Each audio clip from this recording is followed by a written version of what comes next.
എല്ലാവർക്കും നമസ്കാരം. Welcome back to നിയാൻസ്. കുക്കിങ്ങും ക്ലീനിങ്ങും ഒക്കെയായി എൻ്റെ ഒരു ദിവസത്തെ ഉച്ചവരെയുള്ള കാര്യങ്ങളാണ് ഇന്നത്തെ വീഡിയോയിലുള്ളത്.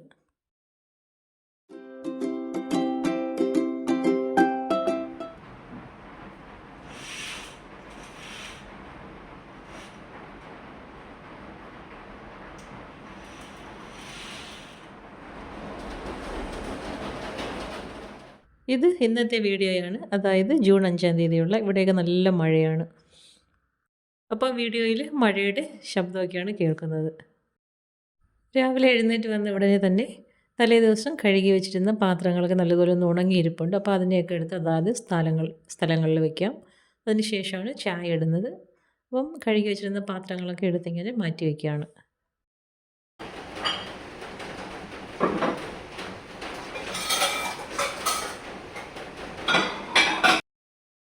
കോർട്ട്യാർഡിൻ്റെ റൂഫിൻ്റെ മുകളിലും അതുപോലെ തന്നെ നമുക്ക് ചെറിയൊരു വർക്ക് ഏരിയ ഉണ്ട്. അപ്പോൾ അതിൽ പുറത്ത് ഷീറ്റാണ് ഇട്ടിരിക്കുന്നത്. അപ്പോൾ അതിൻ്റെയൊക്കെ പുറത്ത് വെള്ളം വീഴുന്നതിൻ്റെ ഒച്ചയാണ് നമുക്ക് കിച്ചണിൽ എടുക്കുമ്പോൾ നന്നായിട്ട് കേൾക്കുന്നത്.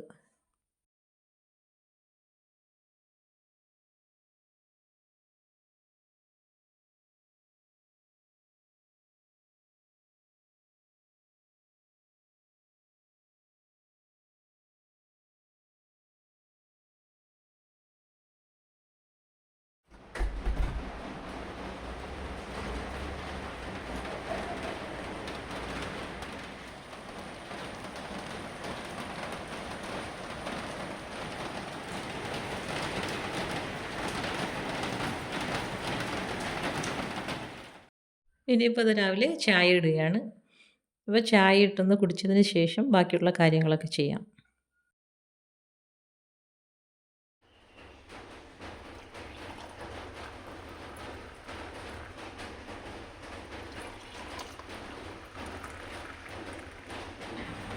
തലേദിവസം രാത്രി ഫുഡ് വേസ്റ്റ് എടുത്ത് പുറത്ത് വെച്ചേക്കും. അപ്പം ആ ഒരു ബക്കറ്റ് ഒഴിഞ്ഞിരിക്കുകയാണ്. അപ്പോൾ അതെടുക്കാൻ പോകുന്ന പോക്കാണിത്.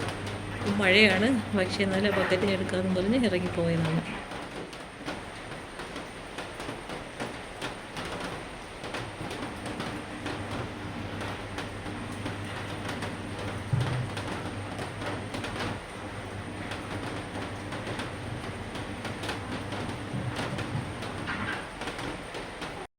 ഇനി ചോറ് വയ്ക്കാനുള്ള അരി എടുക്കാം. അരിയൊക്കെ കഴുകിയൊന്ന് അടുപ്പത്തിട്ടതിന് ശേഷം അരി വേകുന്ന സമയം കൊണ്ട് ബാക്കിയുള്ള കാര്യങ്ങളൊക്കെ നോക്കാം.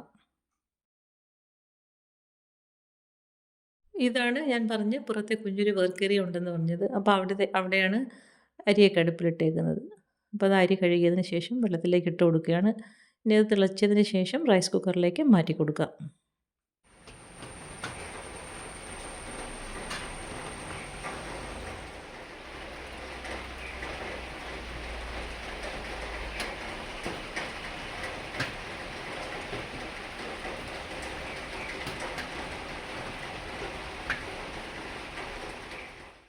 ഇത് മുകളിലെ ബാൽക്കണിയാണ്. അപ്പോൾ അവിടെ കുറച്ച് പ്ലാന്റ്സ് വെച്ചിട്ടുണ്ട്. മഴയാണെങ്കിൽ നമുക്ക് ഇത് ഉള്ളിലേക്ക് വെള്ളമില്ലല്ലോ. അപ്പോൾ അതിൽ ഒന്നിടവിട്ട ദിവസങ്ങളിൽ ഞാനൊന്ന് നനച്ചു കൊടുക്കും. അപ്പം നനയ്ക്കാൻ വേണ്ടി കയറി വന്നതാണ്. അപ്പോൾ അവിടെ നിന്നുള്ളത് ആ മഴയുടെ വ്യൂ കണ്ടില്ലേ.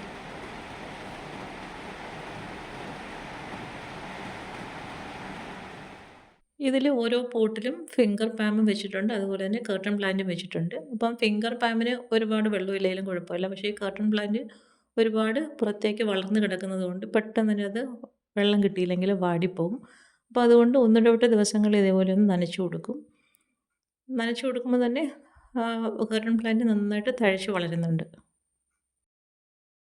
ഇതൊക്കെ എന്നും ചെയ്യുന്ന ജോലിയൊന്നുമല്ല. അപ്പോൾ ഇന്നിപ്പം എനിക്ക് നനച്ചു കൊടുക്കേണ്ട ദിവസമായതുകൊണ്ട് ഇങ്ങനെ നനച്ചു കൊടുക്കുകയാണ്.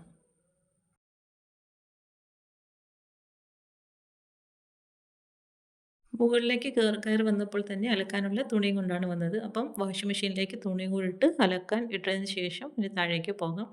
മഴ ആയതുകൊണ്ട് തന്നെ ഇപ്പം തുണികളൊക്കെ ഉണങ്ങി കിട്ടാനൊക്കെ നല്ല ബുദ്ധിമുട്ടാണ്. അപ്പോൾ അതിന് അലക്കാനുള്ള തുണി ഇട്ടതിന് ശേഷം മുകൾ വശത്ത് തന്നെ ഒരു സ്റ്റഡി ടേബിൾ വെച്ചിട്ടുണ്ട്. അപ്പോൾ അവിടെ ഒന്ന് വൃത്തിയാക്കാനുണ്ടായിരുന്നു. അപ്പോൾ അതൊക്കെ ഒന്ന് പൊടിച്ച് വൃത്തിയാക്കി ക്ലീനാക്കി വയ്ക്കാം. ഇനിതാ നമുക്ക് അരി ഒന്ന് റൈസ് കുക്കറിലേക്ക് ആക്കി കൊടുക്കാം. ഒരു നന്നായിട്ടൊന്ന് തിളച്ച് ഒരു 10-20 മിനിറ്റ് അതിൽ കിടന്നതിന് ശേഷമാണ് റൈസ് കുക്കറിലേക്ക് ഇറക്കി വയ്ക്കുന്നത്.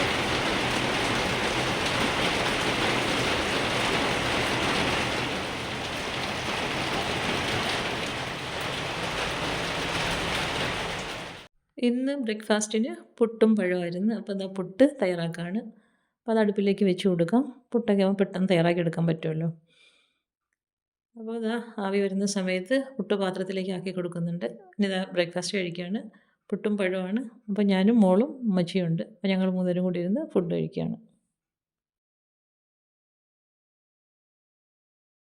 ഇനി ഇതാ ടേബിളൊക്കെ ഒന്ന് ക്ലീൻ ചെയ്തെടുക്കാം. അപ്പം എൻ്റെ വീഡിയോയിൽ നേരത്തെ കണ്ടിട്ടുള്ളവർക്ക് അറിയായിരിക്കും ഞങ്ങൾക്കൊരു ബ്ലാക്ക് ഡൈനിങ് ടേബിൾ ആയിരുന്നു. അപ്പോൾ അതിന് ചെറിയൊരു കംപ്ലയിൻ്റ് ഉണ്ടായിരുന്നു. അങ്ങനെ ഞങ്ങളത് കൊടുത്തതിന് ശേഷം മാറ്റിയെടുത്തതാണ്. അതാണ് ഈ വൈറ്റ് ടേബിൾ ഇപ്പോൾ കാണുന്നത്. ആ ബ്ലാക്ക് കൊടുത്ത് മാറ്റിയെടുത്തതാണ്. ഇനി ഇതാ ഉച്ചക്കത്തേക്കുള്ള പരിപാടികളൊക്കെ തുടങ്ങാം. ഇന്ന് തോരൻ വെക്കാൻ വേണ്ടി ബീൻസാണ് എടുത്തിരിക്കുന്നത്. നന്നായിട്ടൊന്ന് കഴുകിയതിന് ശേഷം അരിഞ്ഞെടുക്കാം. അത് ബീൻസ് അരിഞ്ഞ് സവാളയും പച്ചമുളകും എല്ലാം ചേർത്ത് കൊടുത്തിട്ടുണ്ട്. അതിലേക്ക് ആവശ്യത്തിനുള്ള ഉപ്പും ഇട്ട് കൊടുത്ത് തേങ്ങ ഇട്ട് കൊടുത്തതിന് ശേഷം നന്നായിട്ടൊന്ന് തിരുമ്മി കൊടുക്കാം. തിരുമ്മി ഒന്ന് യോജിപ്പിച്ചതിന് ശേഷം അതിലേക്ക് ആവശ്യത്തിനുള്ള വെള്ളവും കൂടി ഒഴിച്ചു കൊടുക്കാം.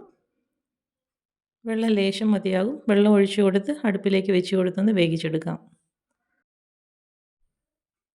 ഇപ്പോൾ ബീൻസ് വെന്ത് വരുന്ന സമയത്ത് തന്നെ അതിലേക്കൊന്ന് താളിച്ചും കൂടി ചേർത്ത് കൊടുക്കാം. അതിനുവേണ്ടി ഇത് അടുത്ത അടുപ്പിലേക്ക് ചുവന്നുള്ളി, കറിവേപ്പിലയും വറ്റൽമുളകും കൂടി കടുകും ഇട്ട് ഒന്ന് മൂപ്പിച്ച് തോരനിലേക്ക് ഒഴിച്ചു കൊടുക്കാം. അത് തോരൻ നന്നായിട്ട് വെന്ത് വന്നിട്ടുണ്ട്. താളിച്ചതും കൂടി ഒഴിച്ചു കൊടുത്തതിന് ശേഷം നല്ലതുപോലെ ഒന്ന് ഇളക്കി കൊടുക്കാം. അപ്പോൾ നമ്മുടെ ബീൻസ് തോരൻ തയ്യാറായി കഴിഞ്ഞു.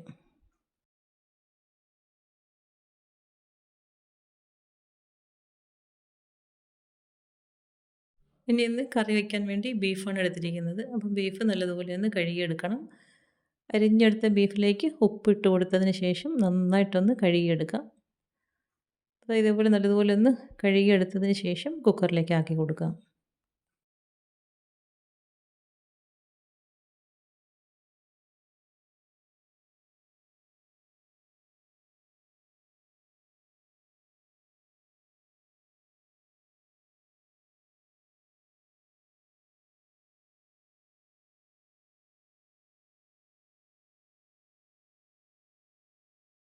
ബീഫ് ആദ്യം കുക്കറിലേക്ക് ഇട്ട് കൊടുത്തിട്ട് ഒന്ന് വേവിച്ചെടുക്കാം. അപ്പോൾ അതിലേക്ക് ഒരു 1/2 ടീസ്പൂൺ മഞ്ഞൾപ്പൊടിയും ആവശ്യത്തിനുള്ള ഉപ്പും ചേർത്ത് കൊടുക്കാം. പിന്നീട് അതിലേക്ക് ഒരു 2 ഏലക്കയും ഒരു ചെറിയ കഷ്ണം പട്ടയും 2 3 ഗ്രാമ്പും കൂടി ചേർത്ത് കൊടുക്കാം. ഇത് കുക്കർ മൂടി വെച്ച് ഒന്ന് വേവിച്ചെടുക്കാം. അത് വേകുന്ന സമയം കൊണ്ട് ഇതാ ഒരു പകുതി കടച്ചക്ക ഞാൻ ബീഫിലേക്ക് ചേർത്ത് കൊടുക്കുന്നുണ്ട്. അപ്പോൾ അതിനെയും കൂടെ ഒന്ന് തോലൊക്കെ കളഞ്ഞ് കഴുകിയതിന് ശേഷം ഒന്ന് മുറിച്ചെടുക്കാം. മുറിച്ചെടുത്തിട്ട് അതൊരു പാത്രത്തിലേക്ക് ആക്കി കൊടുത്ത് വെള്ളം ഒഴിച്ച് കൊടുക്കാം.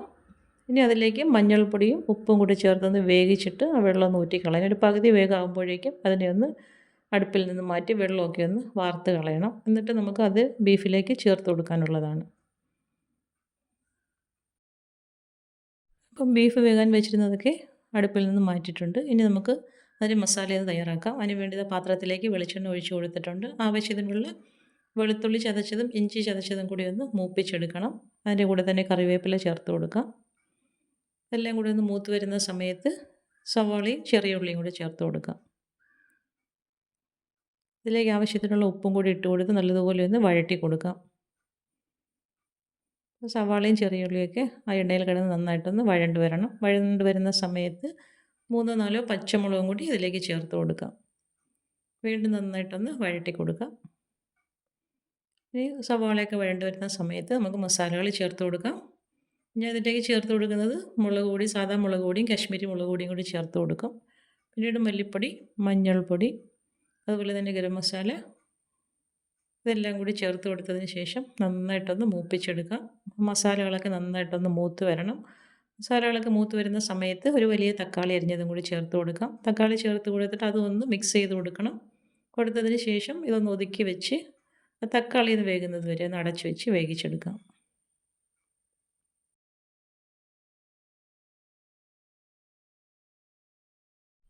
ഇപ്പോൾ അത് തക്കാളിയൊക്കെ നന്നായിട്ട് വെന്ത് വന്നിട്ടുണ്ട്. നല്ലതുപോലെ ഒന്ന് ഇളക്കി കൊടുത്തതിന് ശേഷം തക്കാളി ഒന്ന് ഉടച്ച് ചേർത്ത് കൊടുക്കാം. ഇനി വേവിച്ച് വെച്ചിരിക്കുന്ന ബീഫ് ഇതിലേക്ക് ഒഴിച്ചു കൊടുക്കാം. അപ്പോൾ ഇത് ഒരുപാട് നെയ്യൊന്നും ഇല്ലാത്ത ബീഫ് ആയതുകൊണ്ട് തന്നെ ഞാൻ വെള്ളത്തോടെ തന്നെയാണ് ചേർത്ത് കൊടുത്തിരിക്കുന്നത്. നെയ്യൊക്കെ ഒരുപാടുള്ളതാണെന്നെങ്കിൽ വെള്ളം ചേർത്ത് കൊടുക്കരുത്. അപ്പം ഇനി ഇത് വേവിച്ച് വെച്ചിരിക്കുന്ന കടച്ചക്കയും കൂടി ഇതിലേക്ക് ചേർത്ത് കൊടുക്കാം. ഇനി ഇതെല്ലാം കൂടി നല്ലതുപോലെ ഒന്ന് ഇളക്കി കൊടുക്കാം. ഈ സമയത്ത് ഉപ്പൊക്കെ നോക്കണം. ഉപ്പ് ആവശ്യമുണ്ടെന്നുണ്ടെങ്കിൽ ചേർത്ത് കൊടുക്കണം. ഉപ്പ് ഇട്ട് കൊടുത്ത് വീണ്ടും നല്ലതുപോലെ ഒന്ന് ഇളക്കി കൊടുക്കാം. ഇളക്കി കൊടുത്തിട്ട് വെള്ളം വേണമെന്നുണ്ടെങ്കിൽ നമുക്ക് ഈ സമയത്ത് ഗ്രേവി എത്രത്തോളം വേണോ ആ സമയത്ത് വെള്ളവും കൂടി ചേർത്ത് കൊടുക്കാം. ചൂടുവെള്ളമാണ് ചേർത്ത് കൊടുക്കേണ്ടത്. അപ്പം വെള്ളം ചേർത്ത് കൊടുത്ത് വീണ്ടും നല്ലതുപോലെ ഒന്ന് ഇളക്കി കൊടുക്കാം. പിന്നീട് ബീഫിലേക്ക് മസാലയൊക്കെ ഒന്ന് പിടിക്കത്തക്ക രീതിയിൽ ഒന്ന് ഫ്ലെയിം സിമ്മിലാക്കിയിട്ട് നമുക്ക് എത്രത്തോളം സമയം ഇങ്ങനെ അടുപ്പിലിട്ടേക്കണോ അത്രത്തോളം ഇട്ട് കൊടുക്കാം.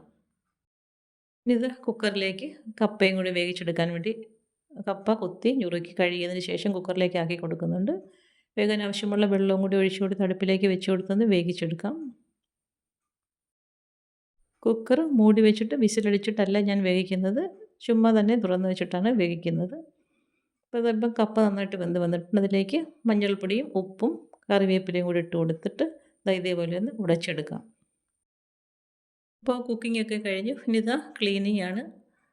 ഇനി കിച്ചണെല്ലാം ഒന്ന് ക്ലീൻ ചെയ്തതിന് ശേഷം സാധാ ചെയ്യുന്നത് പോലെ തന്നെ എല്ലായിടവും ഒന്ന് തൂത്ത് വാരണം, പിന്നെ തുടച്ചെടുക്കണം. അപ്പോൾ അതൊക്കെ സാധാരണയായിട്ട് എന്നും ചെയ്യുന്നതാണ്. അതൊന്നും ഒരുപാടൊന്നും വീഡിയോയിൽ കാണിച്ചിട്ട് ലെങ്ത് കൂട്ടുന്നില്ല. അപ്പോൾ അത് എല്ലാം സിങ്കെല്ലാം ഒന്ന് കഴുകി തുടച്ചതിന് ശേഷം അടുപ്പിൻ്റെ ഭാഗം കൂടി ഒന്ന് വൃത്തിയാക്കി എടുക്കുകയാണ്. എല്ലായിടവും ഒന്ന് തുടച്ച് നന്നായിട്ടൊന്ന് വൃത്തിയാക്കി എടുക്കണം.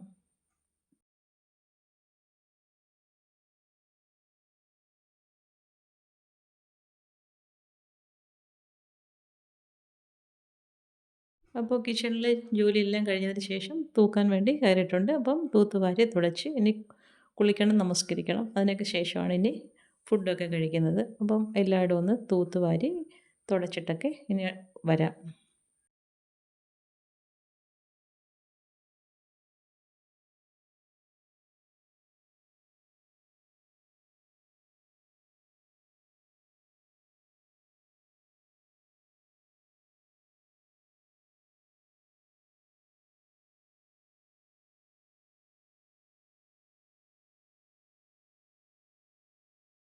അപ്പോൾ ഇന്നത്തെ എല്ലാ ജോലികളും കഴിഞ്ഞ് കുളിയും നമസ്കാരം എല്ലാം കഴിഞ്ഞ് ഇനി ഫുഡ് കഴിക്കാൻ വേണ്ടി കിച്ചണിലേക്ക് വന്നതാണ്. അപ്പോൾ ഇന്നത്തെ വീഡിയോ ഇത്രയേ ഉള്ളൂ. ഇഷ്ടമായി ലൈക്ക് ചെയ്ത് സബ്സ്ക്രൈബ് ചെയ്ത് സപ്പോർട്ട് ചെയ്തേക്കൂ. എന്തെങ്കിലുമൊക്കെ അഭിപ്രായങ്ങളുണ്ടെങ്കിൽ കമൻറ്റ് ചെയ്യൂ. വീണ്ടും അടുത്ത വീഡിയോയിൽ കാണുന്നത് വരെ ബൈ ഫ്രം നിയാൻസ്. Thanks for watching.